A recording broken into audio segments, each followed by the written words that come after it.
अस्सलाम वालेकुम। Welcome to my channel Urdu center voice. तमाम वीडियो अपडेट्स के लिए उर्दू सेंटर वॉइस को सब्सक्राइब करके बेल नोटिफिकेशन को ऑन कर दें। तो आइए सुनते हैं आज की वीडियो में किसी की ज़िंदगी पर बीती एक नाकाबिले यकीन कहानी। जाने दें हाफिज साहब, कौन से पुराने ज़माने की बातें लेकर बैठ गए आप? ऐसी बातें तो अब किस्सा पारीना बन चुकी। अब भला कौन इन पे यकीन करता है? मैंने ठट्टा लगाया। हाफिज जुल्फी ने बात ही ऐसी की थी कि मेरी हंसी छूट गई। इस्माइल ने मुझे कोहनी मार के बाज रखना चाहा। हम दोनों मस्जिद में नमाज पढ़ने आए थे। लोगों के जाने के बाद हम बातें करते हाफिज साहब के साथ बैठ गए।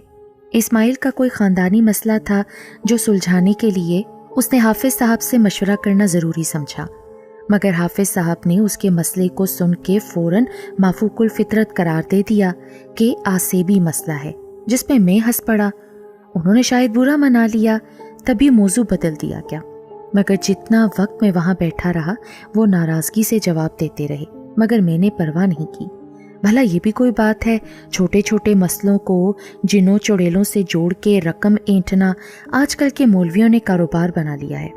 मैं दिल ही दिल में अपनी बहादुरी को दाद देता इस्माइल के साथ बाहर आ गया। मुझे कोई सरोकार नहीं था कि इस्माइल का काम बने या बिगड़े। मैं इसी बात पे खुश था कि हाफिज जुल्फी को इशारों कनाइयों में मैं बावर करवा आया था कि अंगूर खट्टे हैं। सुर्ख लहंगे में जेवरात से लती फती वो छुई मुई बनी मेरे दिल के तारों को हिला रही थी। हुजरा अरूसी में आने से पहले मैं वो गिफ्ट लेना नहीं भूला था जो मैंने अपनी नो बेहाता हमसफ़र के लिए ख़रीदा था।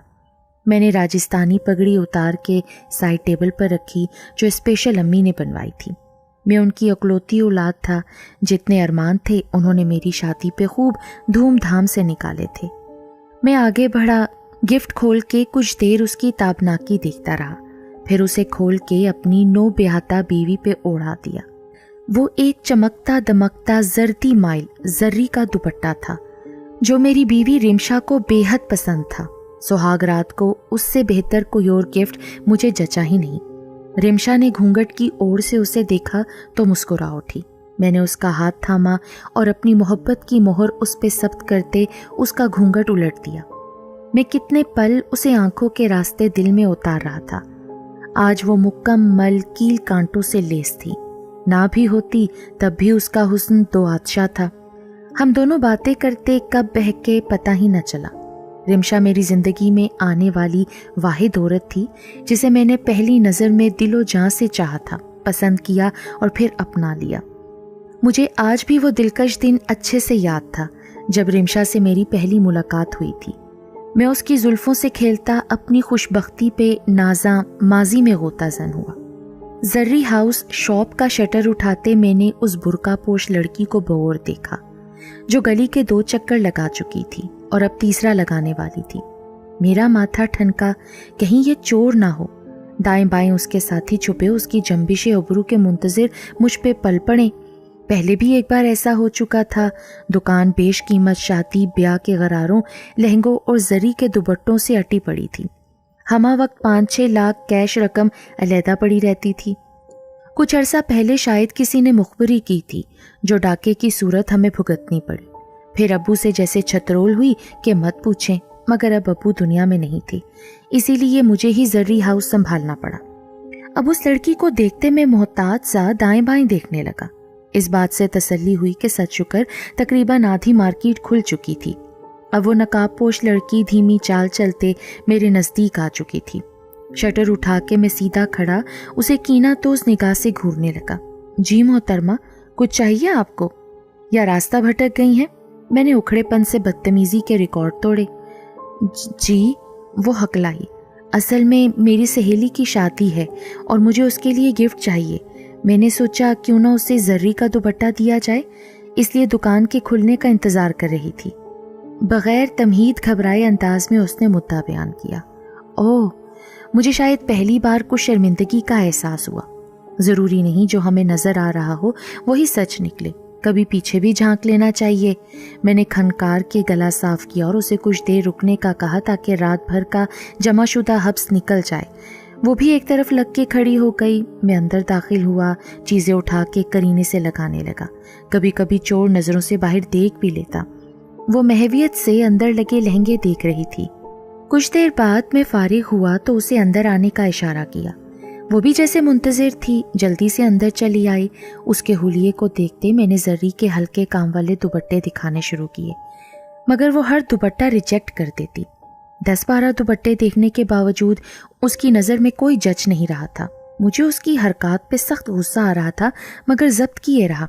मोहतरमा, दुपट्टा चाहिए या यूं ही मटर गश्त करने निकली हैं? मेरे तहकीर आमेज रवैये पे वो यकदम घबरा गई। हाथ में थामा शिफॉन का दुपट्टा उसके हाथ से छूट गया।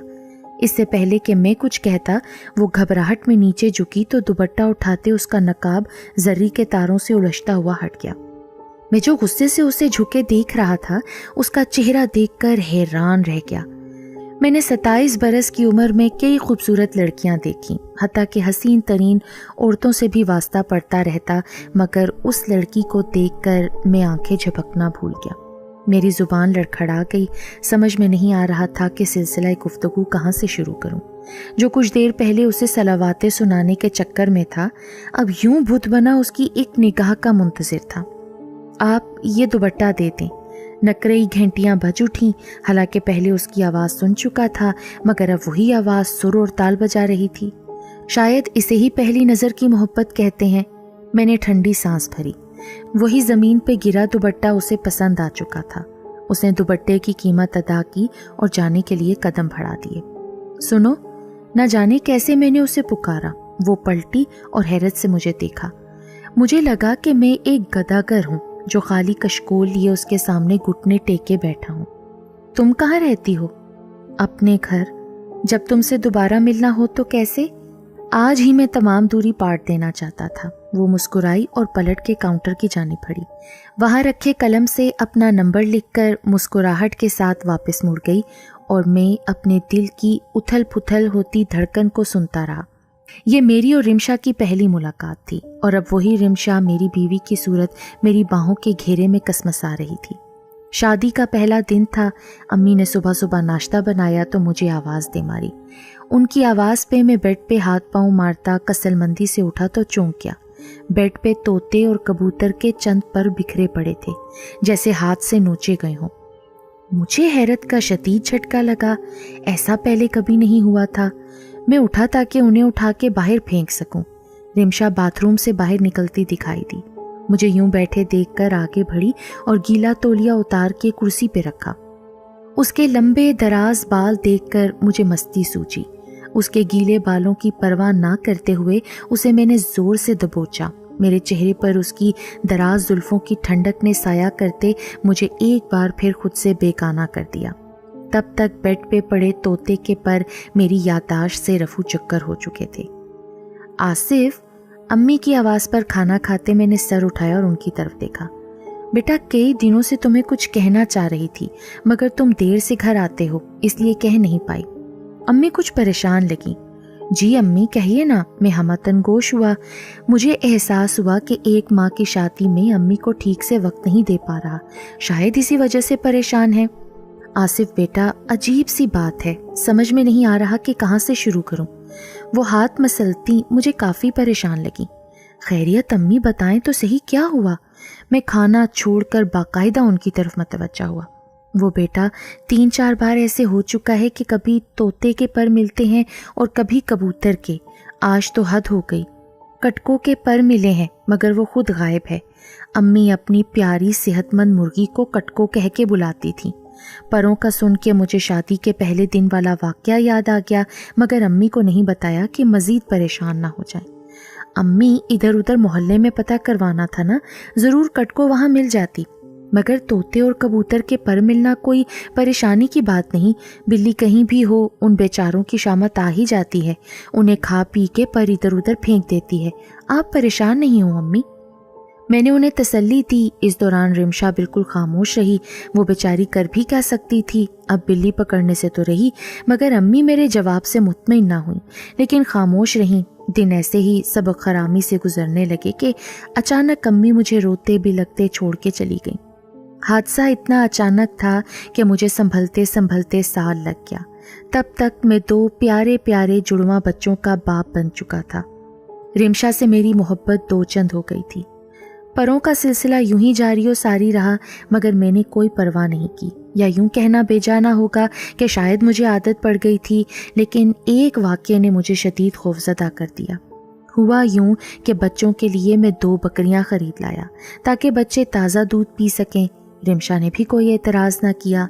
ایک دن میں صبح سویرے دودھ دھونے باہر صحن میں آیا تو دیکھا ایک بکری مردہ حالت میں پڑی ہے، جبکہ دوسری ڈری سہمی کھڑی تھی۔ مردہ حالت اس لیے کہا کہ زندہ تھی مگر مردے سے بدتر حال میں تھی۔ اس کے جسم کا گوشت جگہ جگہ سے پھٹا پڑا تھا، جیسے کسی نے دانتوں سے ادھیڑا ہو۔ پیٹ سے آدھی آنتیں باہر نکلی پڑی تھیں، ٹانگ سے گوشت غائب تھا، جبڑا آدھا ٹوٹ چکا تھا۔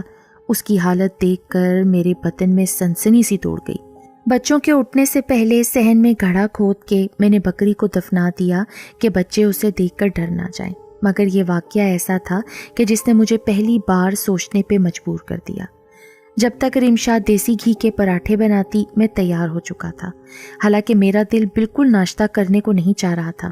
نہ کھاتا تو رمشا کو شک پڑ جاتا کہ کوئی بات ضرور ہے۔ عورت ذات تھی، سوچا اسے بتایا تو خوفزدہ ہو جائے گی، اس لیے ناشتہ کرتے ہی روزمرہ کی طرح باہر نکل آیا۔ میرا دکان کھولنے کا کوئی ارادہ نہ تھا، میں سیدھا اسماعیل کے گھر روانہ ہو گیا۔ اب وہی کوئی راستہ بتا سکتا تھا۔ تم سچ کہہ رہے ہو؟ اسماعیل نے پوری بات سن کر مجھے حیرت سے دیکھا۔ شادی کے بعد سے تمہارے گھر عجیب و غریب واقعات روح پذیر ہو رہے ہیں یار، اور تمہیں اب ہوش آیا ہے؟ اب کہ وہ تمسخرانہ ہنسا بھی۔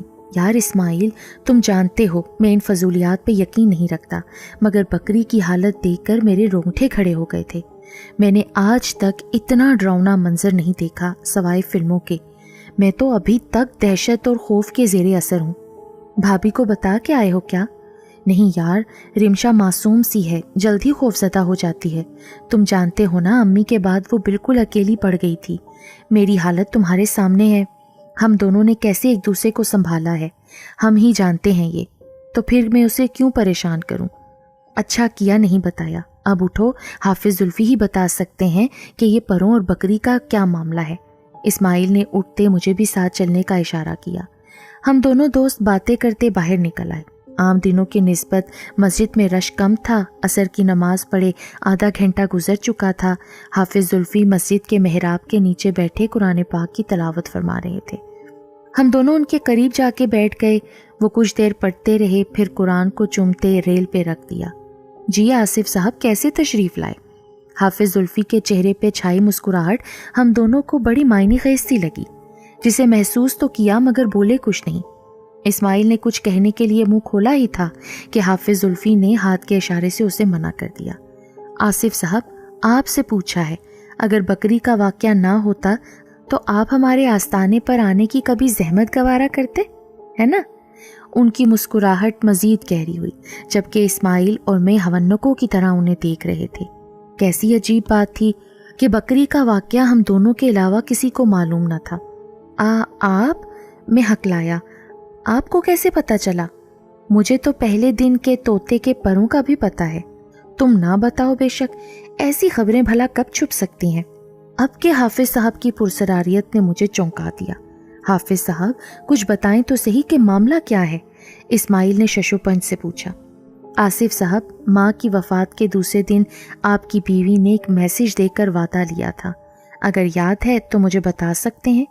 حافظ زلفی نے اسماعیل کی بات کو اگنور کرتے زیر تبسم پوچھا۔ میں حیران سا انہیں دیکھنے لگا۔ مجھے یاد آیا کہ امی کی وفات کے 5ویں دن رمشا نے دکان پہ جاتے ہوئے مجھے تاکید کی تھی کہ میں جب گھر آؤں تو 3 بار دستک دے کر اندر داخل ہوں، اور یہ وعدہ اس نے تاحیات کے لیے لیا تھا، اور میں ابھی تک وعدہ ایفا کر رہا تھا، اور اب حافظ زلفی کی بات پہ حیرت کے سمندر میں ڈوبا آنکھیں پھاڑے انہیں بتا رہا تھا۔ آصف بیٹا، اچانک حافظ زلفی کا لہجہ بدلا۔ میری بات غور سے سنو، آج تم نے بغیر دستک کے گھر داخل ہونا ہے، تبھی پراسرار رازوں سے پردہ اٹھ پائے گا۔ اس سے آگے میں کچھ نہیں کہہ سکتا، مجھے اس کی اجازت نہیں ہے۔ یہ کہتے ہوئے وہ یکدم خاموش ہوئے۔ मैं कभी उन्हें और कभी इस्माइल को देखे जा रहा था। मेरी समझ में कोई बात नहीं आ रही थी। मैं पूछना चाहता था कि पर और बकरी का मेरे वादे से क्या ताल्लुक है, मगर हाफिज साहब की खामोशी ने मुझे चुप रहने पे मजबूर कर दिया। इससे पहले कि मैं उठता, हाफिज जुल्फी ने आंखें खोलते मेरी जानिब देखा। उनकी आंखें मकनातीस की मानिद मुझे अपने आर पार महसूस हुई। उन्होंने कुरान पाक को दोबारा खोला और एक सादे सफ़े पे कुछ आयात लिखकर उसे बंद करके तावीज़ की सूरत मेरी जेब में डाल दिया। सुनो आसिफ बेटा, जैसे कहा वैसे करना। बग़ैर दस्तक जब घर में दाखिल हो तब बग़ैर कुछ कहे कुछ सुने सिर्फ देखना है। और याद रहे, इस तावीज़ को जेब से मत निकालना। और इस्माइल बेटा, तुम इसके साथ रहना, मगर अंदर दाखिल मत होना। आसिफ अंदर अकेला जाएगा। अब जाओ दोनों, रात को यहीं दोबारा मुलाकात होगी। इशा पढ़ने यहीं आना। ये कहते वो खामोश हो गए। मैं हैरान परेशान उठा तो इस्माइल भी मेरे साथ ही बाहर आ गया, मगर अब तजस्सुस का काला नाग कुंडली मारे हम दोनों के अंदर बैठ चुका था। तमाम रास्ते हम दोनों दोस्त खामोशी की बुक्कल मारे अपनी अपनी सोचों में गुम थे। इस्माइल मेरे साथ ही आया। जब हम घर पहुंचे तब तक मगरिब हो चुकी थी। रात का अंधेरा चारों तरफ में फैल रहा था। मैं खामोशी से आगे बढ़ा और चुप चुपाते दबे पांव घर की दहलीज पे अपना पहला कदम रख दिया, जबकि हाफिज साहब की तंबी पे इस्माइल बाहर ही खड़ा रहा। अरे, शायद मैं किसी और के घर में घुस आया हूँ। मैंने आंखें फाड़े दाएं बाएं देखा। मैं एक वसीओ अरीज मैदान के मरकजी गेट पे खड़ा था, जहाँ अतराफ में छोटे छोटे बांसों की कोठड़ियाँ बनी थीं, मगर बिल्कुल सामने मेरा खूबसूरत बेडरूम नजर आ रहा था। मगर हैरत की बात कि उसकी दीवारें नहीं थीं, मगर कमरे में हर चीज़ वैसे ही करीने से सजी थी जैसे सुबह छोड़ के गया था। मैंने आंखें टिपटिपाई, शायद मैं कोई ख्वाब देख रहा हूँ, मगर सामने जो नज़र आ रहा था वो किसी सूरत भी ख्वाब ना था। मेरे 3 साल के दोनों बच्चे 7-8 बच्चों के हमरा कमरे के वस्त में खड़े कबूतरों तोतों से खेल रहे थे। ना जाने वो किसके बच्चे थे जिनसे मेरे बच्चे खेल रहे थे, जो इतनी तादाद में मेरे ही घर में मौजूद थे, जिन्हें मैंने पहले कभी नहीं देखा था। मैदान में वही 2 बकरियां और मुर्गियां नजर आ रही थीं जो मर चुकी थीं, और वो बकरी जिसने मुझे खौफजदा किया दरख्त के नीचे खड़ी घास चर रही थी। मैंने चाहा कि कदम आगे बढ़ाऊं, मगर मेरे कदम जैसे ज़मीन ने जकड़ लिए। बेइंतहा शोर से मैंने चौंकते सर उठाया। मेरे बेडरूम में जमा बच्चों ने देखते ही देखते मेरे प्यारे बच्चों के साथ कबूतर और तोतों को दांतों से काटना शुरू कर दिया। कबूतर और तोते उनके हाथों में फड़फड़ा के दम तोड़ रहे थे। तभी सभी बच्चे कबूतरों के पर उड़ाते उसी मरी बकरी की तरफ दौड़े। एक ने टांग पे दांत काढ़े, दूसरे ने अपने तेज नुकीले पंजों से उसके पेट में हाथ डाला, तीसरे बच्चे ने उसके जबड़े को अपने दांतों से उधेड़ा, चौथे ने पहले को धक्का देते बकरी की पुश्त पे 2 दांत काट दिए, और ये सब मैं अपनी आंखों से होता देख रहा था। बकरी की चीखें आसमान को छूती मेरे दिल के आर पार महसूस हो रही थी। ना जाने कौन सी ताकत थी जो मुझे गुजरे पल ख्वाब की सूरत दिखाई जा रही थी। ना जाने ये कैसा इल्हाम था। मैं अजब कैफियत से 2-4 था, चाह के भी कदम नहीं उठा पा रहा था। शायद ये जेब में रखे तावीज़ का असर था। पिछली टांग मत खाना, वो टांग मैं खाऊंगी, जिस्म को साकत कर देने वाली रिमशा की आवाज़ कानों में पड़ी। मैं दहशत से आंखें फाड़े अपने मासूम बच्चों को हैवानों की तरह खाते देख रहा था। मेरी कुव्वते बर्दाश्त अब जवाब दे चुकी थी। हाफिज साहब की तंबीह के बावजूद मैं चीख उठा, कौन लोग हो तुम और मेरे घर में क्या कर रहे हो? मेरी चीख पे सभी ने सर उठा के मुझे खून ख्वार नजरों से घूरा। उन्हीं में शामिल 3 बच्चे गुर्राते हुए मेरी जानिब लपके। मेरी तो जैसे जान ही निकल गई। इससे पहले के छलांग लगाते बच्चे मेरी शहरक पे दांत काटते, उनके मद्दे मुकाबिल एक इंतहाई बदसूरत नोकीले लंबे दांतों वाली औरत जिसकी पुश्त काले बालों से ढकी थी उनके सामने आ खड़ी हुई। उसकी पुश्त मेरी जानिब थी। उसे सामने देखकर तीनों खूंखार बच्चे सहम के रुक गए। औरत ने उन्हें हाथ के इशारे से पीछे हटने का हुक्म दिया। उसके इशारे पे वो गर्दन झुकाए आहिस्ता आहिस्ता पीछे हटने लगे। मेरा बदन खुश्क पत्ते की मानिद लरज रहा था। दिल की धड़कन इस कदर तेज थी कि अभी बाहर आ जाएगा। दिमाग की रगें सोचने समझने से कासिर हो गई थीं। इसी असना में औरत आहिस्ता आहिस्ता पलटी।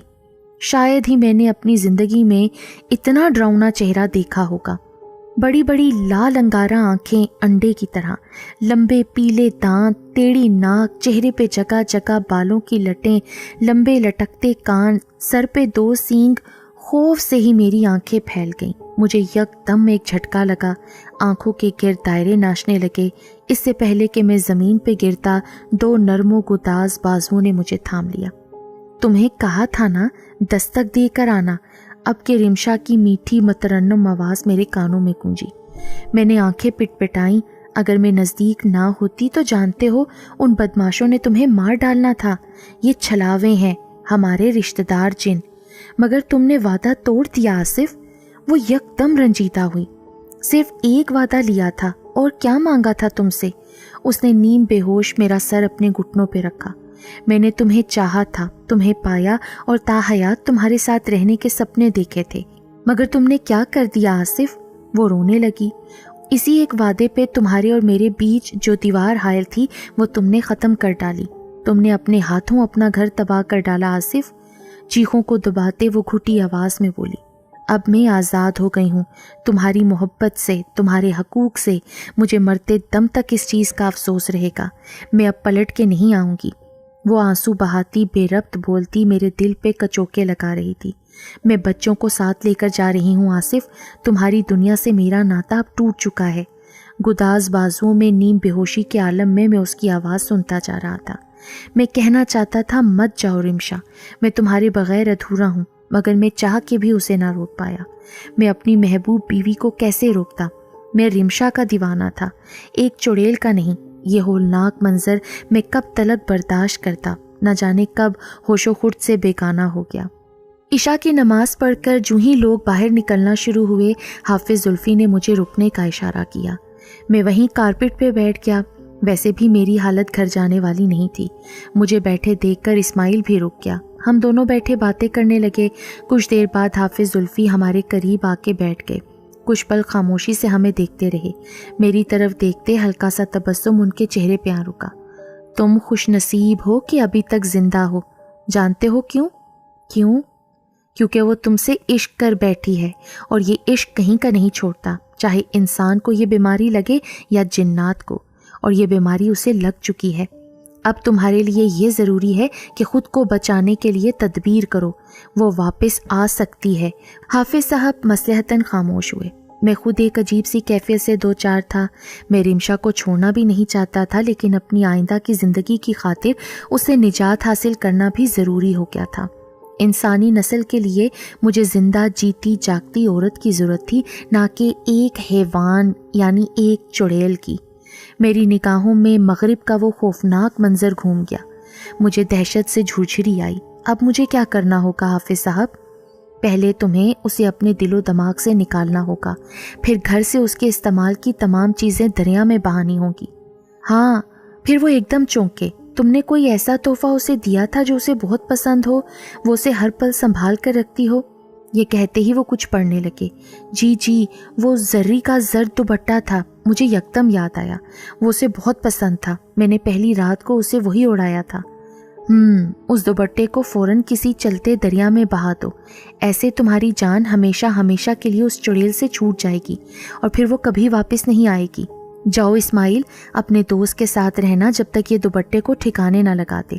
जी हाफिज साहब, आप बेफिक्र रहें, कल सुबह ही हम दोनों ये काम कर देंगे। ये कहते इस्माइल अब कुछ मुतमईन नजर आया। उसे मेरी बहुत फिक्र थी। सुबह की सफ़ेदी नमूदार हो चुकी थी। वो दोनों दोस्त दुपट्टे को लहरों के सपुर्द करके दरिया के किनारे सस्ताने बैठ गए थे। आसिफ के दिल से मनोबोझ उतर चुका था। सरशारी के आलम में उसने इस्माइल को मुस्कुरा के देखा। अल्लाह का शुक्र है कि जल्द पता चल गया। मैं हैरान हूँ, शादी के 4 सालों में मुझे पता क्यों नहीं चल सका। और अगर अम्मी जिंदा होती तो इस वाक़े को देखते देखते ना जाने उनकी क्या हालत होती। कहीं अम्मी को रिमशा ने तो नहीं मार डाला? आसिफ यकदम चौंका। इस्माइल की तवील खामोशी पे उसे अचंभा हुआ। तब उसने निगाह उठा के देखा तो उसकी आंखें फटी की फटी रह गईं। इस्माइल के पीछे रिमशा वही जर्री का दुपट्टा ओढ़े उसे मोहब्बत पाश निगाहों से देख रही थी। आसिफ घबराहट में तेजी से उठा। तुम मगर ये दुपट्टा तो अभी लहरों में। तुम क्या समझते हो आसिफ कि इतनी आसानी से तुम्हारा पीछा छोड़ दूंगी? نہیں، کبھی نہیں، بس تم سے ایک چوک ہو گئی. جو دوپٹہ تم نے مجھے دیا تھا وہ یہ ہے جو ہر پل میرے پاس رہتا ہے، اور جو دوپٹہ لہروں کی نظر ہوا وہ تو کوئی اور تھا. وہ کھلکھلا کے ہنسی.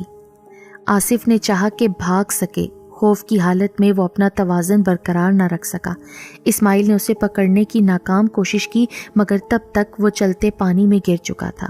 آصف، آصف! اسماعیل نے چیختے دائیں بائیں دیکھا کہ کسی کو مدد کے لیے بلا سکے مگر سب بے سود. تب تک بہت دیر ہو چکی تھی.